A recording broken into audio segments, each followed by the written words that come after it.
साम्राज्य न्यूज, सामान्यांचा असामान्य आवाज। ग्रामदेवता श्री शिवयोगी सिद्धेश्वरांची यात्रा दरवर्षी जानेवारी महिन्यातील मकर संक्रांती रोजी होत असते। त्याचे औचित्य साधून गांधीनाथ रंगजी विद्यालयाच्या वतीने शाळेमध्ये यात्रा संपन्न झाली। यात्रेची परंपरा विद्यार्थ्यांना माहिती असावी, मानकरी पालखीसह नंदीध्वज शाळेतील विद्यार्थी बाराबंदी वेशभूषेत होते। विद्यार्थिनींनी साडी परिधान केली होती।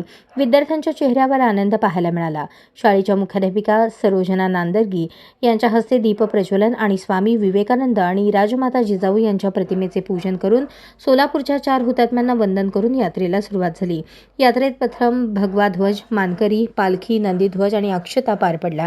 यावेळी शाळेच्या मुख्याध्यापिका सरोजना नादर्गी, स्मिता पूर्वत, दीपाली नकाते, संगीता नरे, शिल्पा हेडगीकर, दुरंगरकर, शिलेदार शिवानंद सुतार व शिक्षक, शिक्षिका आणि इतर कर्मचाऱ्यांची उपस्थिती होती। गांधीनाथ दिगंबर जैन जन्मदल प्रतिष्ठान संचलित गांधीनाथ रंगजी विद्यालय मराठी माध्यम प्राथमिक विभागामध्ये आज सिद्धरामेश्वरांची जत्रा आमच्या या प्रांगणामध्ये अवतरली आहे। आमचे बालचमू सिद्धरामेश्वरांची यात्रा एक पारंपरिक आपलं संस्कृती हे सर्व विद्यार्थ्यांना बालपणापासूनच आमच्या शाळेमध्ये धडे दिले जाते आणि अतिशय उत्साहाने माझी चिमुकली या ठिकाणी तयार होऊन आणि सिद्धरामेश्वरांच्या नंदीकौल आणि सुगर पूजन